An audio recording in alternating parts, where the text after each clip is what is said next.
Man, welcome back to the Fake Stuff Podcast. Back at it again. Talking some fake-ass football. Got a couple good ones for your ass tonight. Craftman in the building. What's going on, Craftman? Oh, nothing. Just trying to enjoy the weekend. It's still hot as crap here, but, you know, some of the preseason games come on today. Genty ran over somebody and got hurt at the same time, so I know that hurts Brad down there, but Brad, what you got going on? We all got cool names, and you're just Brad. I ran out of letters. It's a new computer. It doesn't have too many numbers, letters on it. So all your keys are gone. All my keys are gone. Jacked up. I didn't even know Genty got hurt. I did not either. I did not. I saw that he scored a touchdown, had like 33 yards, but I didn't know anything about him getting hurt. But H-Man we got got hurt a couple too. Good ones. Who did? H-Man. They said he's going to be out a few days to a few weeks. Tell me what that means. Man. I wish I could call work and be like that. Hey, boss, I'm going to be out a few days to a few weeks. I do that.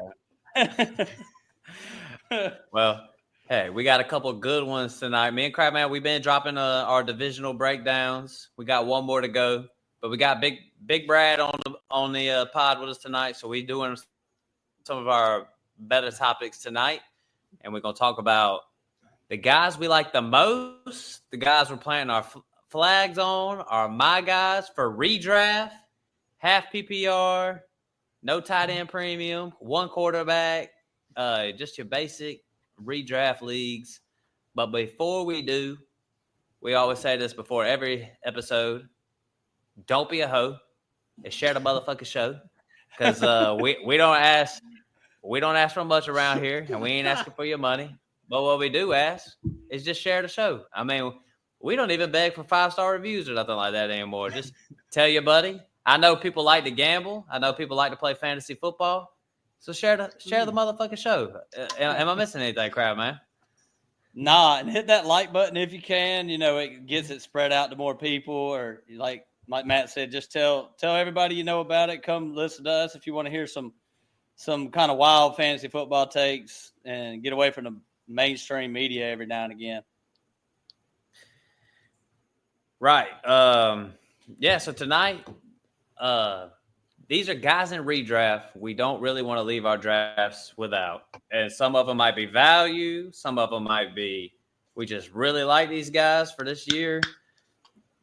You'll probably get a little bit of an explanation from us. But, we really just going to dive right on in. Crap, man, could I describe it a little better? Is there anything I needed to say? These are just these guys that we really want in our drafts. Maybe we'd reach for them. Maybe we like the value, but these are the guys we really want.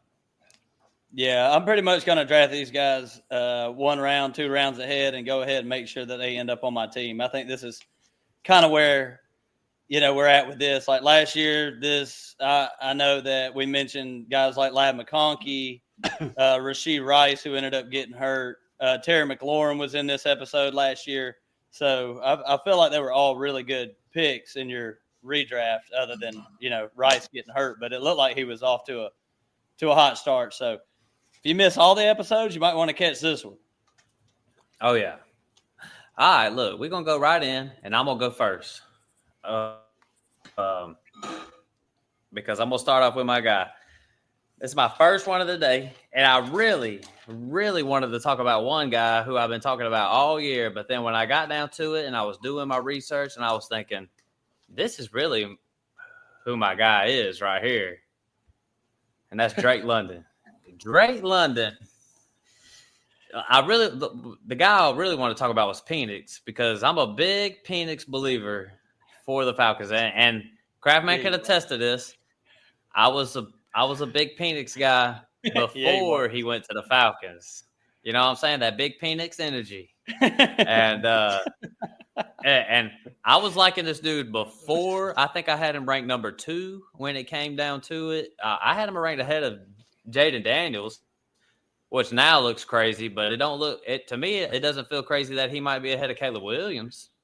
So that's really where it starts. That's where my argument starts with Drake London. This dude, Drake London, his ADP is at 18. He's the wide receiver 10, and we got a new starting quarterback coming in. So my main arguments for Drake London is no target competition, none. His second wide receiver is Darnell Mooney, and we don't know what the hell's going on with him. They were acting like he was just going to be hurt just a little bit, and this dude is looking like he's going to be out for extended period of time.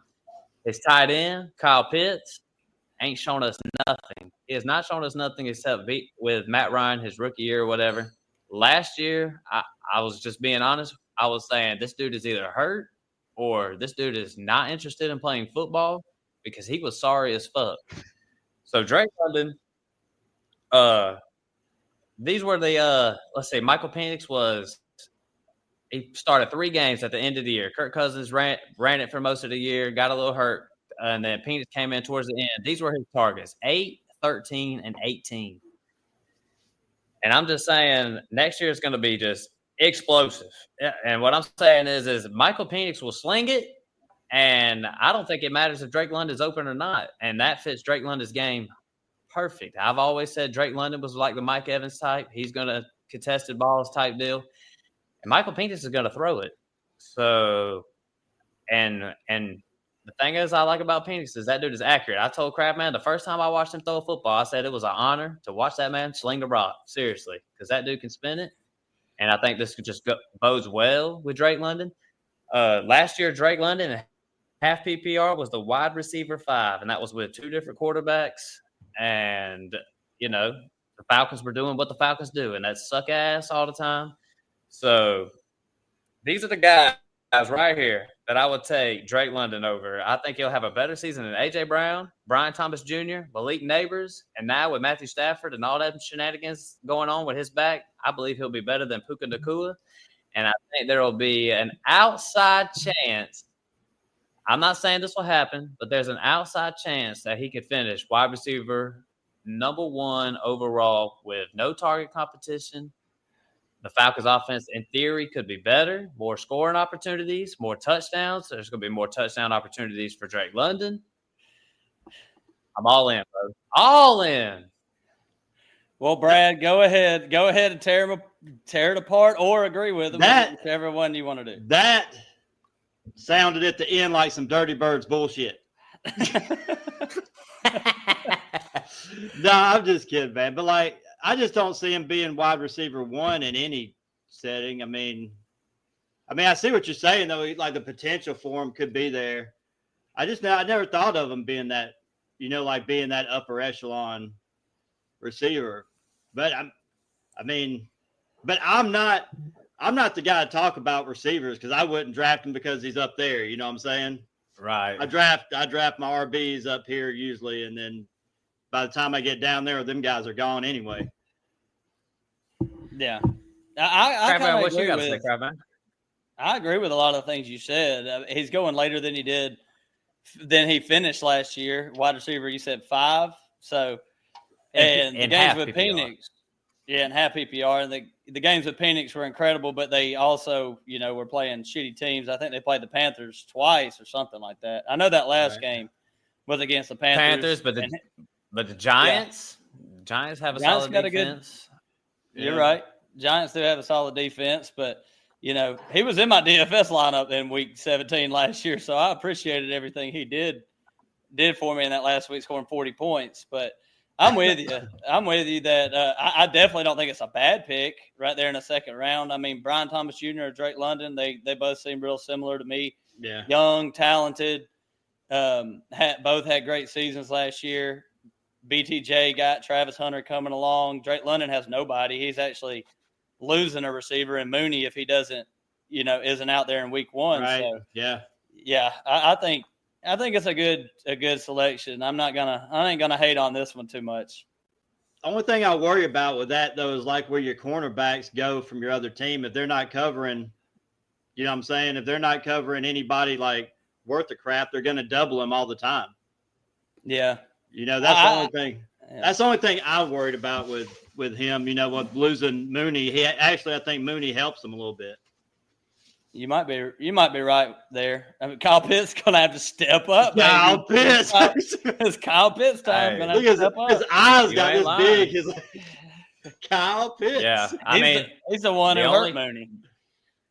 The only thing I'll say to, and then we'll move on to Craftman's first guy. Is the only thing I'll say is, I feel like Drake London's game is contested balls, and I feel like Michael Penix is willing to throw it to him. And to me, for fantasy football, that'll work. And honestly, like Brad says a lot of things that I don't totally disagree with, because Craftman knows when it comes to Falcons fans, I hate on them the most. I think we're the dumbest fan base in the NFL, and it probably ain't even close. Craftman, let's see what you got for us, bro. All right. What do we got? So my first guy that I'm not going to leave the draft without, he's a little bit later. It's going to be a quarterback, but he's down there with like the Jordan Loves. You can get him a little later. And I'm going to go ahead and shoot my shot on J.J. McCarthy for the Minnesota Vikings. A lot of people want to say it's his rookie year, which I think it's definitely not. It is very beneficial to learn the terminology in an offense, get to sit back and watch a veteran play, if you want to call Sam Darnold that. But the main thing with J.J. McCarthy is he is playing with Kevin O'Connell in the best quarterback system in the NFL. You can put pretty much anybody there. I mean, even Nick Mullins, filling in for 3 weeks, scored 23 points, 26 points, and 29 points in the 3 weeks he played. Kirk Cousins, quarterback 6 for a full year, and he was the quarterback 6 before he got hurt with his Achilles injury. And this offense was very pass-heavy until last year. They were top 3 in pass percentage until last year when they were 17th. But I would be late. I would drop down my pass play percentage if I had Sam Darnold at quarterback too. So there's just nothing bad I could say about them. Their offensive line is great. They drafted a first-round offensive lineman in the draft. They picked up 2 top-tier free agents on offensive line. They're ranked number 6 in offensive line. So I just feel like when you put J.J. McCarthy into this system, throw into Jefferson, Addison, T.J. Hawkinson, there's no other team in fantasy other than the Detroit. And Aaron Jones? And you got a good running game. I mean, everything is set for this team. I mean, they beefed up everything they got. They got some of the best receivers and tight ends in the game. And other than the Detroit Lions, Detroit, you got Goff at quarterback. You got a top 12 receiver in Amon-Ra. You got a top 24 receiver in Jameson. You got a top 12 tight end in Laporta. You could say the same about the Vikings. They got Jefferson up top. They got Addison. If he wasn't suspended, he'd be in the top 36, top 24. You got Hawkinson at like top 5 tight end. Them guys aren't going to pay off on their ADP if J.J. McCarthy doesn't pay off on his. So I would take him over guys like Jordan Love. I would take him over Caleb Williams. I would take him over Justin Fields, who was all going ahead of him. I would reach a little bit higher to get him. And the thing is going as a QB 19, you can get him as your second quarterback. You could get – you can get him way late. So Vikings quarterback, if Nick Mullins can do it, Joshua Dobbs can do it. Yeah. You know, and they got rid of Darnold pretty quick. So, this is the quarterback that I want this year. What you got to say, Brad? I agree with everything you said.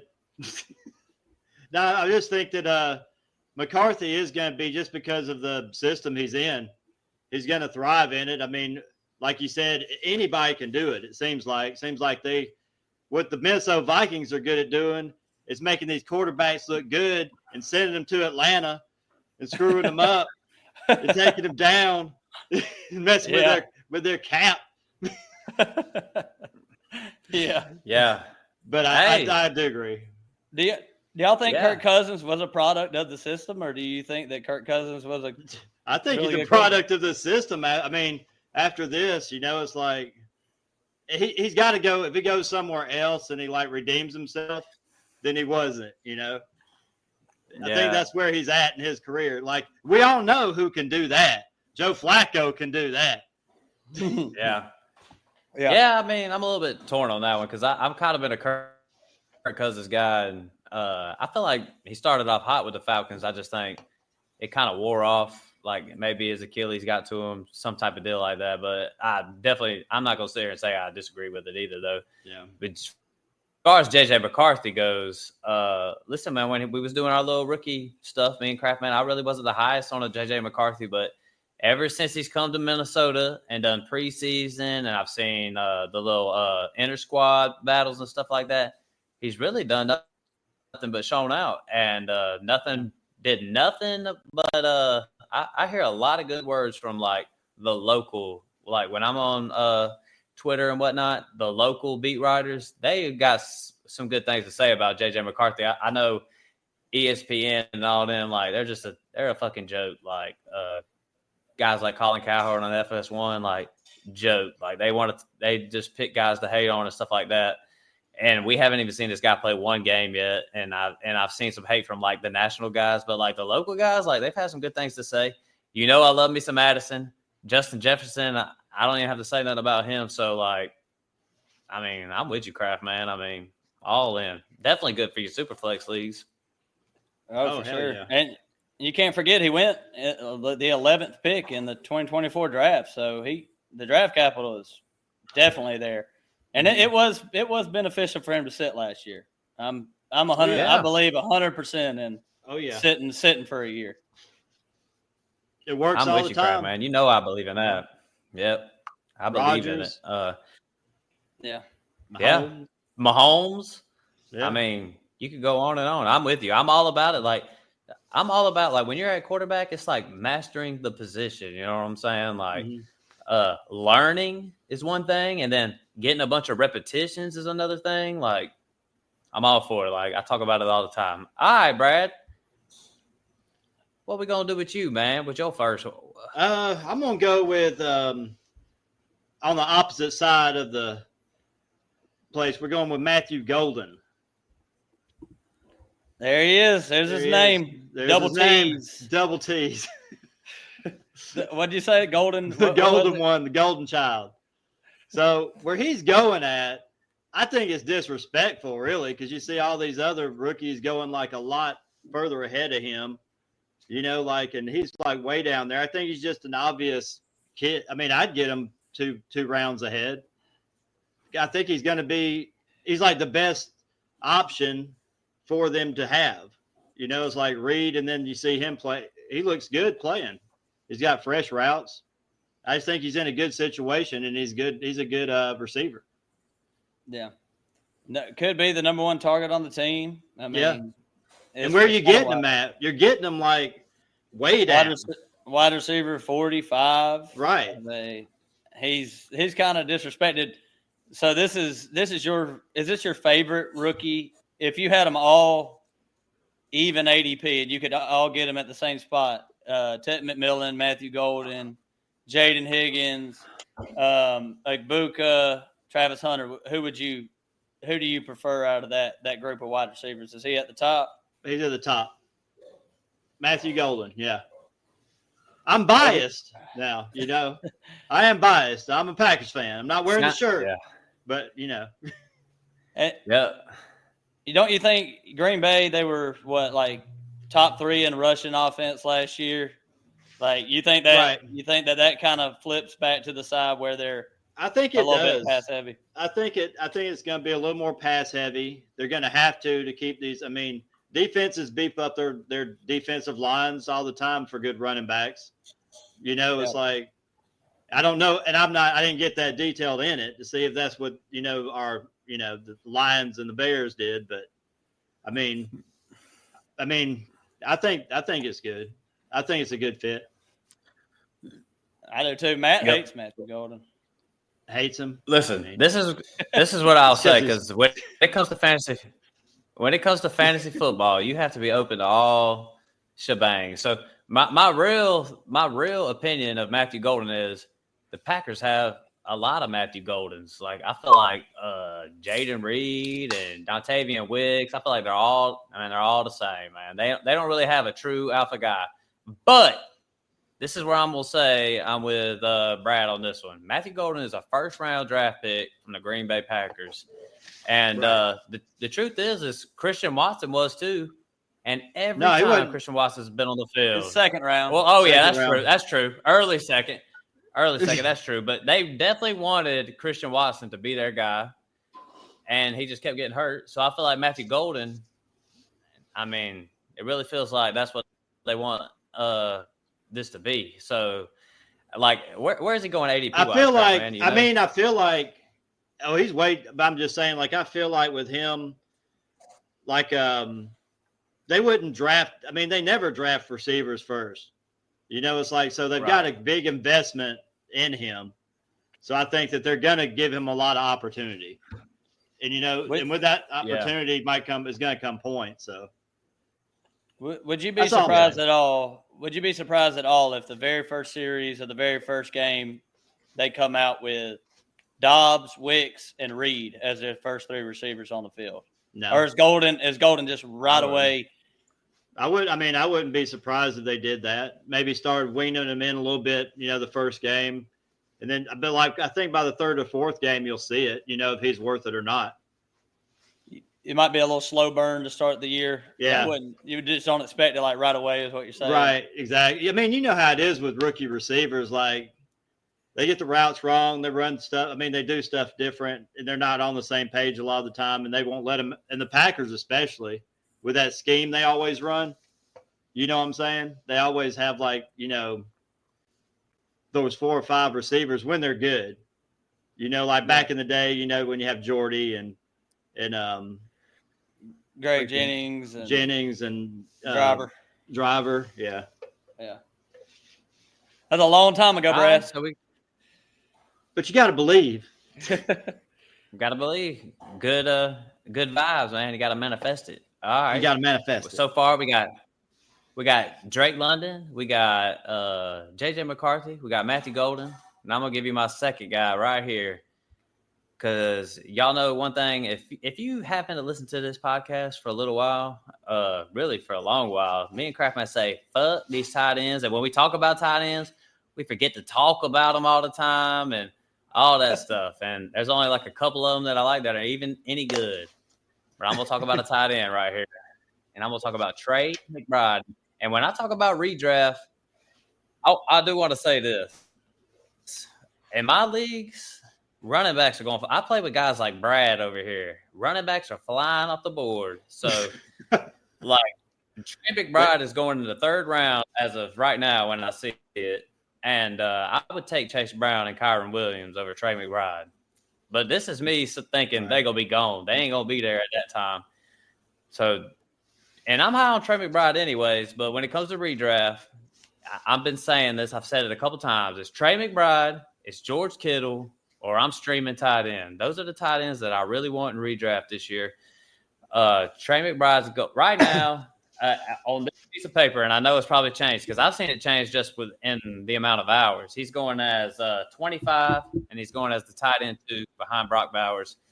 And Brock Bowers is going super high, and I never condone taking tight ends that high. And really, I don't even want to – I mean, McBride is high for me too, but let me just tell you this.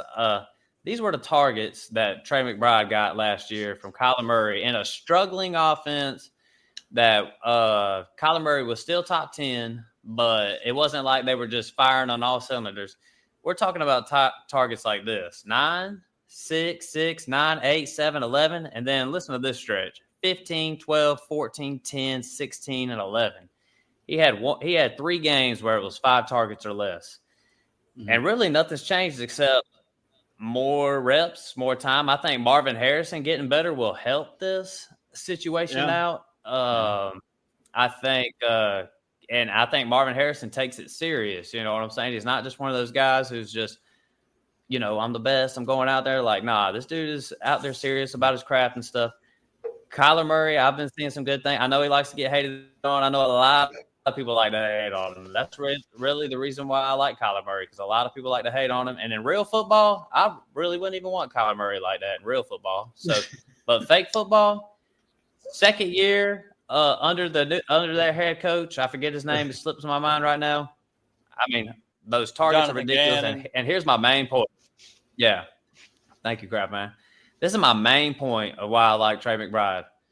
This dude had 3 touchdowns last year with all those targets, and one of them was a fumble recovery in the end zone. So, and I think another one was a rushing touchdown, like something crazy like that. This dude is bound to score more touchdowns. Yeah, this dude's definitely going to score more touchdowns this year. And if he's going to see a target share like this, at least even somewhere similar, because like I would be happy with less than this. You know what I'm saying? Like these numbers are fucking ridiculous. I think this offense is going to be better, and this is one tight end that I'm going to condone drafting in the 3rd round. He's not even the highest tight end going off the board. So I just really like Trey McBride for fantasy football next year with the targets, Kyler Murray, the offense getting a little bit better. Let's see. Let me just make sure I got everything I wanted to say. Yeah, said everything I want to say.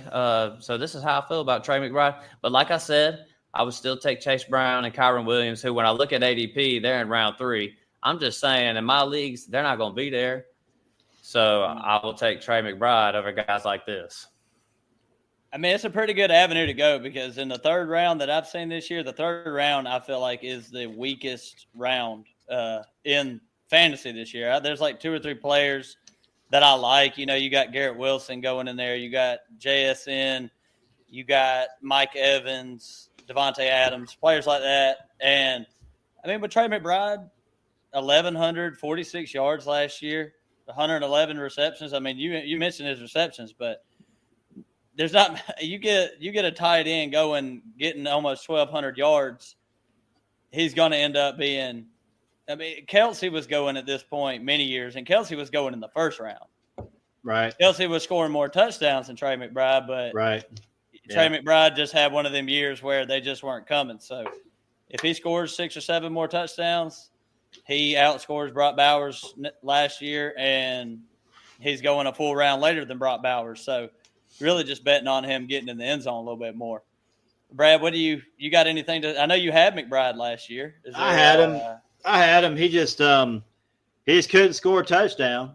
That was the only thing, you know. It's like, and I got him in the 5th, so that was, I thought, a good pick. You know, like, I mean, 3rd's still okay, but I mean 5th is better. You know. Yeah, it would be great, but things change, and we're not gonna. George Kittle isn't one of these guys we're talking about today. But George Kittle, man, in the 4th, that's a smash pick. Right. Too. Right. But McBride is solid, though. He's solid. I mean, the good thing about drafting one early, you don't have to go down that gauntlet later on and start picking out who might be okay to throw in there every week, you know. And there's such a tier break after Bowers, McBride, and Kittle. You're talking about Laporta and Hawkinson, and then going down from there. So if you want a good tight end, you're going to have to get them at that point. Yeah. Yep. All right. Crabman, give me your second guy. It's time. I've been talking about him pretty much since February or March when we were doing our rookie breakdowns, and I said this is – especially when he went to the Patriots, everything was good. Travion Henderson. Me and Brad's been talking about this guy on the phone, back and forth for weeks, and he just can't get on board. He's what'd you say? Who were we going to forget about? Forget about Dre. He said Dre. I said Ramon Dre. Yeah, I had done forgot about Ramon Dre. I forgot about him completely. He's not even on my list. He's down there with Charbonnet and players like that. But the things I got to say about Henderson, okay, averaged 7.1 yards per carry last year. He had 2 years in college where he averaged more yards per carry than anybody else in the Big Ten. 0 fumbles in his whole entire college career. Ramondre had 7 fumbles just last year. he's the best pass protector in the league. So you're gonna come as the rookies coming in, and he's definitely gonna be playing on third downs. But one thing I love about Henderson, he's coming in. Josh McDaniels got shipped off from the Raiders because he's not a good head coach, but he's back with the Patriots with Mike Vrabel, who likes to run the football, and Josh McDaniels throws to his running backs. So right here, stat bitch coming. Y'all ready? Stat bitch is coming. With Josh McDaniels at OC for the Patriots, he from 2017 to 2021, throwing to the running backs, he ranked 6th, 1st, 4th, and 1st in running back target share. And last year, he was middle of the pack in throwing to the running backs, and they were throwing to Alexander Madison and Amir Abdullah with the Raiders. So, you remember James White back with the Patriots? James White? Yep. James White finished as the RB8 one year. Yeah. And it was all based on targets. James White didn't even have 100 carries for the team. He had like 97 carries in total. Finished as an RB8 that year. And last year, running backs with over 50 receptions included Achane, Kamara, Bijan, Breece Hall, Chase Brown, Gibbs, Aaron Jones, Javonte Williams, and Rashad White. All of them guys finished ahead of where Javonte is getting drafted this year, except for Javonte Williams.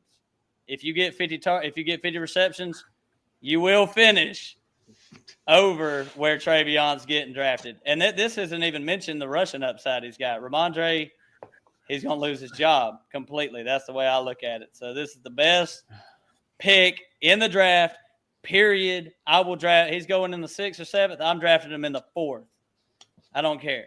He's going to be on my team, and there's nobody can stop me, damn it. Well, Austin, you talked me into it, and I'm drafting him in the 3rd. You don't draft rookies. You don't like rookie running backs. I know you, but you've talked me into it. I've heard people on, talking about the next coming of Jahmyr Gibbs. If I can get him like in the 3rd, well, he's going way late. I probably couldn't pull the trigger that early, so you probably are going to get him.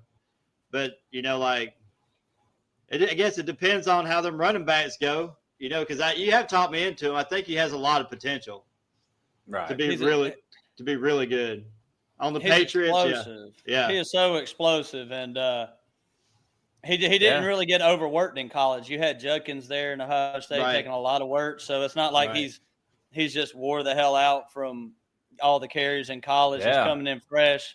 Yeah, and the coach he's already said Vrabel said good things about him. He said he doesn't make the same mistake twice. They see him as a 3-down running back, so Ramondre will still get work. I'm not throwing Ramondre in the dirt, right? But I think it's going to be more of a he's going to get more of the split. Jahmyr Gibbs Montgomery type situation with a worse team. Gotcha. But me and Matt looked at the Patriots line that Vegas had. They're 9.5 wins. That's up there with like the Vikings and some of the good teams in NFL. Schedule's easy. Yeah. So the defense is good. It's actually 8.5, Kraft, man. And I know when me and you saw that, I was thinking that might be one I might place a little money on. Look, man, when we was in the middle of the offseason, I was just wondering. I didn't really know what to think about Travion. If anything, I might have been closer to Brad's side. I was like, I don't really know what to think about Travion Henderson, to be honest with you. But, man, I don't know, man. I'm just going to be honest. This dude's about to pop off. I seen a big dynasty name, whatever they call them people on Twitter, but he's got a big podcast and stuff like that. And he was, not to say this is true or whatever, but he was starting to pose the question with all the hype going on, can you trade Travion Henderson for like Jahmyr Gibbs prices in Dynasty right now? I mean, this dude is just going off. This dude is even in preseason, in the limited amount of work that he's getting, he's definitely showing you what it's about to be like. And Drake May, I've been believing in Drake May for a little while. Man, I'm just going to be honest. And some of the things that they're saying about Travion Henderson, like he's catching passes downfield and stuff like that. It's like, man, this dude is about to they don't have he's about receivers. to go off. They also don't. I mean, it's like the Kamara situation last year. Brad had Kamara last year. Yeah. Kamara plays on a terrible team. Right. Kamara was still like the RB. He was in the top 5 before he got before hurt. He got hurt, yeah. So, I'm all about Travion. Just don't ADP, slow down. Let him keep going at like RB23 where he's at right now because he ain't going to finish nowhere close to that. He's going to be higher than that. You should take him in the 5th, Austin. I'm going to take him in the 4th. You should take him in the 5th. Yeah. He'll be up there, man. I don't even know where he'll go in the leagues that we're in. The average. Because then he'll come back to me. Hey, Brad, all I know is I saw Zamir White go in the 4th last year. This dude, Travion Henderson, might go in the 2nd this year. So, that's because of Ian's mess up. Was that Ian who did that? Yeah. Oh, man. Zamir White. All right, Brad, go ahead and give us another one, big dog. Oh, well, you had the rich man's tight end. I got the poor man's tight end. He needs no introduction, but I'll give it to him. His name's Dalton Kincaid. He's got so much potential, just dripping with potential. Where he's going at. All the way at the bottom, you can just pick him as your last pick. Come up with something good. It's tight end 13 right now. Yes. Tight end 13 going behind guys like Kelsey, Evan Ingram, David Njoku, Mark Andrews.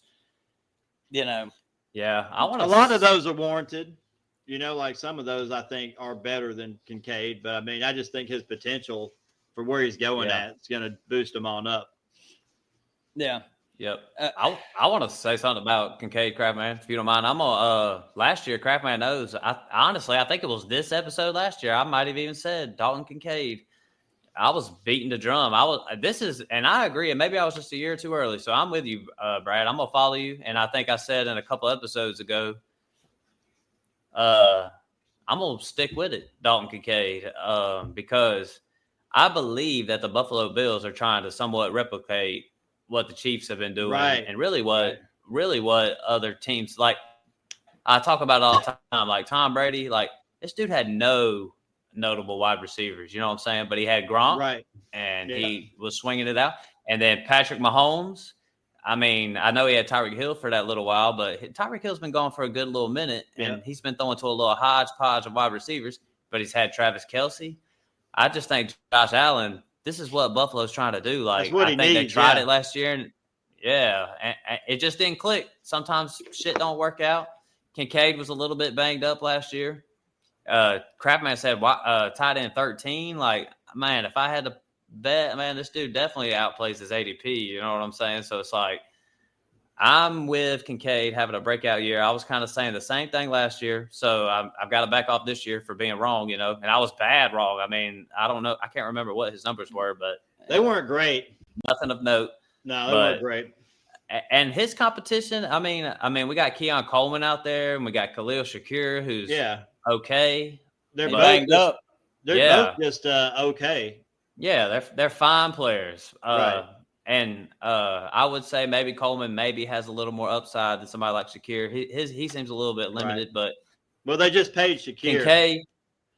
Yeah, true. But so I'm with it. Like I'm all in on Kincaid. Like if I don't get McBride or Kittle, Kincaid is somebody that I would like to snag a little bit later on in these drafts. So I'm with press you. Your luck Big and Brad. just kind of press your luck, get a little bit further down the draft and say, maybe I'll take a chance on two of these guys, back to back or something like that. Yeah, that's where I'm at with tight ends, where it's just if you can't get the top guys, I want the guys with the highest potential to finish up at the top, because when you get to tight end 7, 6, or whatever, all the way down to tight end 12, the difference just isn't that much. I don't think so. The point differential is just minuscule at best. So like Kincaid, number one, could be the biggest target on the offense on one of the best offenses in the league with a quarterback who likes to sling it downfield and just keeps getting better and better every single year. So I'm down. I'm down with Kincaid. Down with Kincaid with the sickness. He was sick last year too. He was sick with the sickness. Yeah, he was really sick last year. Disgusting. I traded his ass in Dynasty. I was tired of him. You were supposed to be better than this, Kincaid. Yes. Right. You got drafted in the first round. Yes, I agree. To the Bills. I do not believe that he's going to be like Buddy on the Falcons. Yeah. No way. I hope not. God damn. I'm not saying who it is at all. I'm just saying. If it is another down year, I'm just saying, if it is another down year for Kincaid, can we throw him in that bucket with Kyle Pitts and just hate on him just as much? Yep. Man, maybe, but he's got to kind of make it or break it. I'm telling you, man. As a Falcons fan, I've seen a lot of Kyle Pitts. I'm telling you, man, that motherfucker's trash, bro. I really don't think he's good at all. And the fact that the Falcons would take him at number 3 overall, I just laugh at the notion that somebody would condone something like that. All right. I think we're all on board with Dalton Kincaid. I got one more my guy, man, and this one's going to be obvious, Kraft, man. And when we was on the phone, you said you left this one for me, and I appreciate you doing me like that because this will be the last time I sit here and brag on his ass. Pittsburgh Steelers going to be starting running back Caleb Johnson. And his ADP is at 76, RB 29. And one thing that I really like about him is his value because everybody wants to talk about Travion Henderson and everybody's talking about Amarion Hampton. And I don't blame them because they're good as fuck. But Caleb Johnson is going to be good too with Pittsburgh. And Najee Harris is gone from the building. Jalen Warren's there. I like Jalen Warren. Like, hey, that dude helped me win a championship 2 years ago. You know what I'm saying? But let's just be real about what Jalen Warren is. Like, this dude is not somebody who's coming in there 3 down backs. Like, it ain't nothing like that. He might take some passing work. Aaron Rodgers might like him in there to help pass protect and stuff like that. I get it. I understand all those arguments. But this dude, Caleb Johnson, listen, Najee Harris. I'm going to read y'all some Najee Harris numbers. And I think when I do these podcasts, I want to say Ian and Kraftman say you want the starting running back for specific teams, and I think Pittsburgh Steelers is one of those teams that they like to say, like you want the starting running back for the Pittsburgh Steelers. This dude, Najee Harris, last year, or in his finishes, RB4, which I ain't going to count that one because Big Ben was just dumping it down to him like that, like crazy. But RB14, RB20, and RB20, these were his rushing attempts, not even just the passing attempts. This was Najee Harris' rushing attempts. 307, 272, 255, 263, and then these were his yards per carry. 3.91, 3.82, 4.06, and 3.97. Yep. I think Caleb Johnson is better than Najee Harris. I'm just being honest. I just think he's better at football. Go ahead, Brad. No, I mean, I definitely agree that there's that. But, I mean, like you said, with the Pittsburgh Steelers, they're going to run if you got that defense, that iron curtain like they got, you're going to run the ball exorbitantly, like all the time. And whoever's behind that is your main back. They like to use one back a lot, when they get rolling, and then use, Jalen Warren just like for your last down or whatever. But I think he'll be just fine. He'll be like at Najee numbers last year, and that's still good. Yeah. Right. That's what I'm saying. Like you were picking Najee Harris in your drafts, and he was finishing no worse than an RB2 in your leagues. You know what I'm saying? Right. And this is a guy with day 2 draft capital, which is good for running backs. He went in round 3, and he's like a no nonsense running back. Like every time I watch him play, it's one cut and go. And I know a lot of people don't like that shit, but I'm just saying I like it. And for the Pittsburgh Steelers, I really like it. And one thing that I will say about this, Aaron Rodgers, he's coming into town. So in theory, their offense is going to be a little bit better. We'll see how it goes. Their offense is going to be better than what they've had in the past with what Najee was dealing with. So maybe we're going to have more scoring opportunities with Aaron Rodgers, even though he's older and stuff like that. And I just think, Pittsburgh Steelers, they play winning football. They, for some reason, their goal is to be over 500. I know Mike Tomlin's going to work for that shit. And I just think Caleb Johnson's going to benefit from that. And the reason why I've liked him in Dynasty. I've liked him everywhere we have gone. And it's because Caleb Johnson's price is always right for me. And rookie drafts and super flex startups and what do we talk about? Redraft and all of it.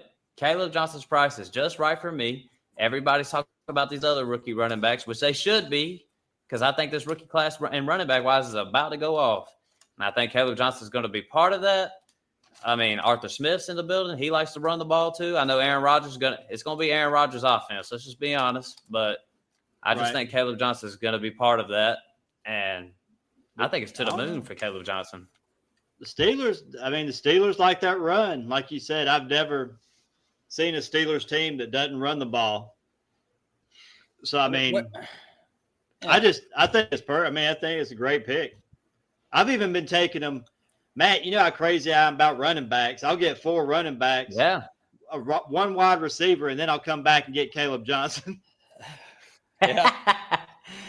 Yeah, I mean, damn, I'm with you. Though. Like for insurance for McCaffrey or something, you know, it's like I'll take this guy in case this guy doesn't play. Well, when you draft a Steelers running back, like at RB29, like you said, Najee finished at RB20 last year, and Najee was just terrible. Right. So where can you get a running back that late that could possibly finish in like the top 12? Right. Not calling for it, but it could happen if he's that good. And the Steelers' offense they don't even have to be great; they could just be a middle of the pack offense. Caleb Johnson could finish in the top 12, and we'll be talking about him next year, getting drafted in the 2nd or 3rd round. Right. I mean, Le'Veon Bell was like a top 5 pick at one point in time. I mean, oh yeah, exactly. Najee finished number 4 one year. Yeah, and he's sneaky, like you said. He didn't even look that good. He just gets so much work. It's like 3 yards. You're talking about Najee, yeah. Najee, yeah, 3 yards, another 3 yards. So like just points are just adding up. Like, man, am I going to win? Is he going to get 12 points by the end of this game?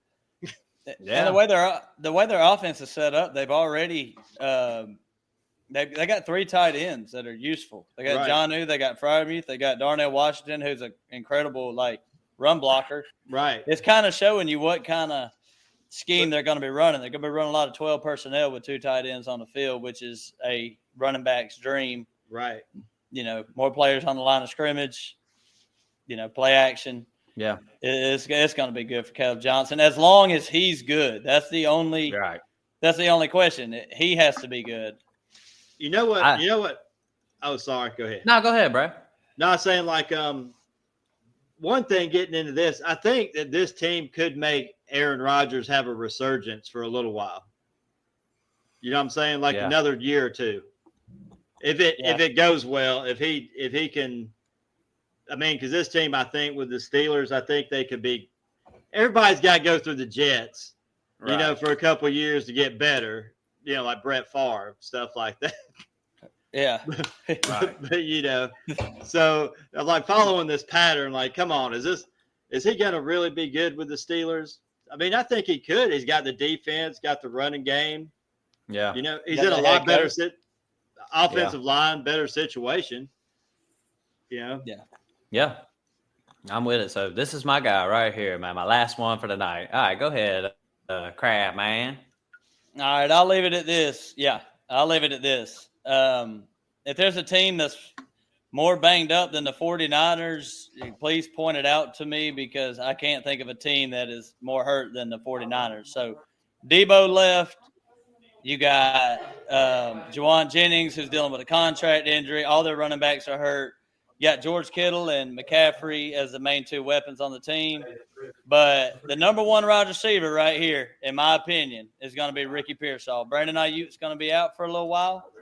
And I just have a feeling that this first-round wide receiver from last year who got shot is going to come in and play a huge role with the 49ers. So I just want to mention the wide receivers going last year in where he's getting drafted.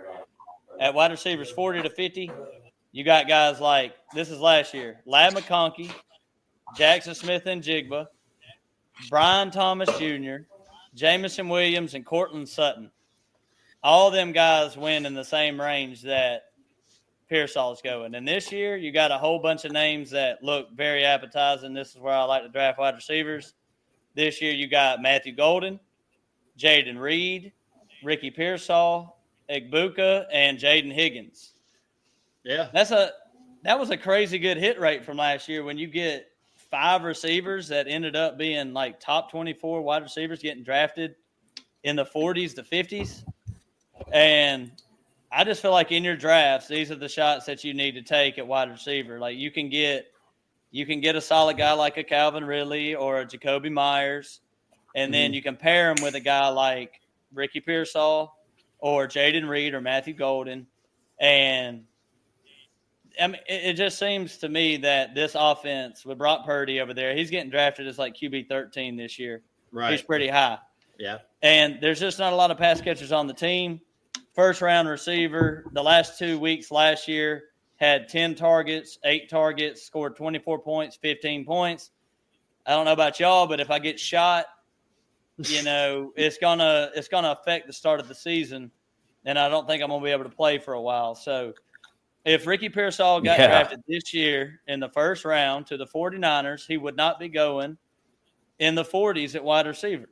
There's no way he's going that late. Yeah. I like to say that, but you got a guy like Igbuka going that late. But right, you got to take chances on these receivers in an offense that's got the easiest schedule in the NFL and got a good quarterback and a great head coach that is an offensive-minded head coach. Like it's either him or Juwan Jennings, and Juwan Jennings has been in the league for like 7 years now, and he had some massive games last year. But I'll side with Pearsall for being the number one receiver for the Niners. Right. Yeah, where you can get him at, I mean, that's a great area, like you said. And if you really do want to, like if you're playing for, these are the kind of moves that you make like early that win you championships. Like that like you pick these guys that like way down the line that you just happen to hit on, and it's like, oh, now I'm throwing him into my lineup every week. Oh, now he's the best thing in my lineup. Yeah. We got to start moving these rookie receivers up a little bit in redraft. I'm not trying to get all dynasty. I know Matt was gone when I was talking about it, but Matt, did you hear the receivers that went in this range last year? You had McConkey, JSN, BTJ, Jameson, and Cortland Sutton last year. Yeah. Hey, the thing is about all in the 7th round last year. All in the 7th round. That's just wild to me.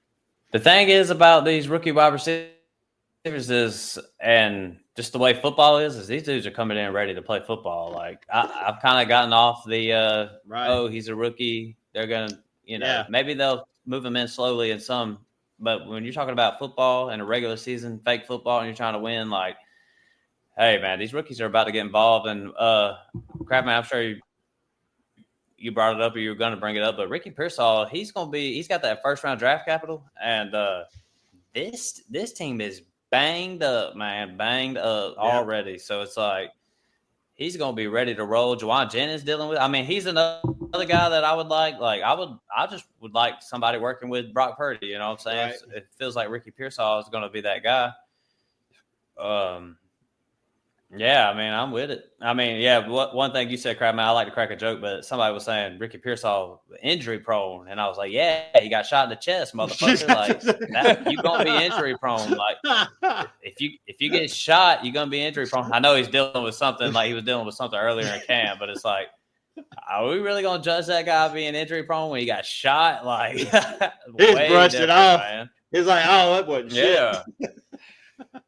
I got shot in the chest.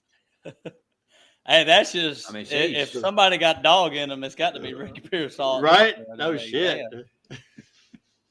All right, Brad, we on to the last one. I'll go ahead and click his name because you're a freaking traitor, and you want to go to the most hated team.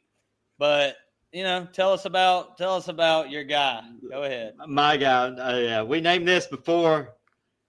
I apologize to all Packers fans out there. I just think DJ Moore is going to play like more of an Amon-Ra role, I think. Like this year, like they're going to try to get him open because he gets the most yards after catch than a lot of receivers do. You're right. Yeah. So I was guessing, so I'm glad you told me. No, I'm just kidding. But like, He's got to play the Packers twice too. Where's our Melton. cornerback? We ain't got no damn cornerbacks. No, we don't. But DJ Moore, like I brought it up in a previous episode, he was wide receiver 16 last year. Yep. Wide receiver 16 with Caleb Williams, and that offense was absolutely terrible. They were dead last in passing yards per game at like 180 passing yards per game. Name me a receiver that can finish in the top, close to the top 15, where their offense is not even throwing for 200 yards a game. I mean, right. The list is going to be very short. Right. I like DJ Moore. If Noah was on this podcast, he would absolutely destroy this pick. But to leave somebody else, kind of like Noah, go ahead, Matt. Go ahead and destroy this selection. Yeah, I know you hate him. I'm really not gonna destroy it too much because I'm gonna do that next episode when we talk about DJ Moore a little bit. But this is my thing about DJ Moore is I just think that, how do I say it? Let's see. They drafted Luther Burden, and they have Roma Dunze on the outside. And Luther Burden's got round 2 draft capital, and we got a new regime. And I just think this is the direction they're going to go. Like, DJ Moore is a good player. I've tooted this horn in the past, but I just think they're going a different direction than DJ Moore. And I'll say a whole lot more next episode and just really hate on him. But I don't know, like out of all, but when it comes to redraft too, he is the most expensive. I can't remember where Swift is. Maybe Swift is, but as a wide receivers, like he's the most expensive Chicago Bear. And I feel like I would definitely take Roma Dunze. I would clearly take Roma Dunze. Talents wise, it's not even close. Roma Dunze way better than DJ Moore. I don't think Luther Burden. I think Luther Burden probably way better than DJ Moore. Like DJ Moore's had his. But I'm just saying, like, what has DJ Moore done? Like, even in his best year with Justin Fields, it was really one game. Let's just be honest. It was one game. And now we got Caleb Williams.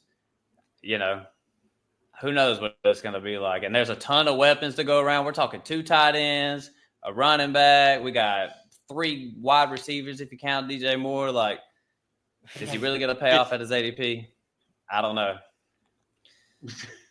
I think he will. I think he's going to be a stud this year. You can get him like top of the 4th round. He's going around guys like DK Metcalf, which I think is – you can kind of argue that. Yeah, you're lucky you get him. I know you want DK Metcalf. I know you want DK Metcalf over DJ Moore. You the highest on him out of all of us. That would just be biased pick in that opinion. Like, I think DJ Moore could finish ahead of DK Metcalf, but I would take the chance on Metcalf because I hate the Bears and I just don't want to do it. I don't want to see him win anything ever. And the thing is, with the Bears, we've been fading them for so long, and it's worked out in fantasy that why change it? It's not just a bias thing of we're Packers fans. It's just like, okay, you want to put – I mentioned it all the time last year. How the hell are you going to put 3 receivers in the top 36 with Caleb Williams? Right. And and hardly any of them finish that high. But for this year, Matthew Golden. If the Ben Johnson experiment – if Ben Johnson works out with the Bears and they go to middle of the pack instead of dead last in passing, DJ Moore is going to be the main beneficiary because I truly believe he's the best receiver on the team right now. Yeah. And Roma Dunze is going to be the Jameson Williams of this offense. Nice. So, fuck you, yeah, Matt. well, and then who's winning the fight? One thing Who's winning the fight? And listen, I like Jared Goff, but I feel like, if Jared Goff was the quarterback of this team, like I feel like it would benefit those slot guys. I mean, I feel like Caleb Williams is going to toss it down long. You know what I'm saying? I'm not saying Caleb Williams is great or anything, but he's going to throw it. I feel like, you know what I mean? But this is not a Caleb Williams podcast. Look, I learned a long time ago not to start believing in Bears quarterbacks. It's like. Yeah. I mean, it's kind of like, going over it every year. It's like, oh, this one's going to be good. This one's going to be good. It's just, I haven't found one yet. So we got, if this happens, it happens. But I don't know. This is the year. This is the last year that you can if anybody does believe in the Bears quarterback, this has to be the one, the last string. I mean, you got a generational talent with quotations around generational, and you got Ben Johnson, the best offensive coordinator last year, coming in, the best offensive mind in all of football last year. You got weapons galore. You're doing the Falcons thing. You're spending first-round picks on wide receivers at Roma Dunze and Colson Loveland. Yeah. And if it doesn't happen this year, it's not going to happen. So, right. But I think DJ Moore could happen without everything else happening. I do too. I see a lot of scenarios where they're chasing scores. You know, they got a good defense. Yeah, they do. I can give them that. Yep. All right, all do. All right, well, what's up? No, I was just saying, what you got, man? We good? We name all these. Yeah. All these players. Yep. In fact, we'll just go ahead and just review it. My guys for this year were mine were heck, I lost my train of thought. I got fights on in the background. Who won the fights? Man, honestly, we about to find out. That's all I know, big dog. What you call it? My guys were Drake London, Trey McBride, and Caleb Johnson. Crap, man, what were yours? Yeah, the best of all of ours. That's all we got to say. JJ McCarthy, Travion Henderson, and Ricky Pearsall. And Brad, who'd you have there as your three? I got Dalton Kincaid, DJ Moore, and Matthew Golden, the Golden Child. Golden Corral. Yes, sir. Golden Corral. So that's 9 guys. He's got to eat. Got to eat, baby. Hey, 9 guys that we cannot leave without in our drafts with, however I want to say it. Had a few beers tonight. 9 guys that we want in our drafts. Check us out on YouTube. Check us out on YouTube. You can actually see the names posted up, but I know a lot of y'all like audio or whatnot, so maybe I'll put them down there in the bottom. But really, thank y'all for listening to the podcast. I know some of y'all listen to every episode, and I really appreciate y'all. Me and Craft Man, that's one thing. Whenever we do these episodes, we just like to thank everybody for listening and your support, and thanks for helping us grow. Don't be a hoe. Share the motherfucking show. Like, subscribe, help us out. Crab Man, go ahead, man. Anything you want to add? I think you covered it all. If you listen to this episode, I just don't find a way that you could disagree with any of these picks. They're just so perfect all the time. Yeah. Like Brad down there had Matthew Golden. Everything we say is golden. So, we'll leave it at that. But hit the like button, subscribe if you want to. Brad, great to have you on, man. You got anything to say before we get out of here?